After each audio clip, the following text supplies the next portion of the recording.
Obra: Riqueza Imaginária 2025.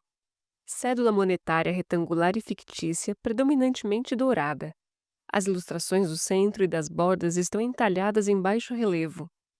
Ao centro, em destaque, um personagem com rosto de cachorro e corpo humano. Ele aparece de frente, de olhos fechados e é visto do busto para cima. Ao redor do cachorro, adesivos de diversos personagens de desenhos animados, como Pinóquio, Gasparzinho, Mickey e muitos outros que se sobrepõem de forma aleatória em diferentes tamanhos e posições. Nas bordas, adorno de folhagens forma um tipo de moldura.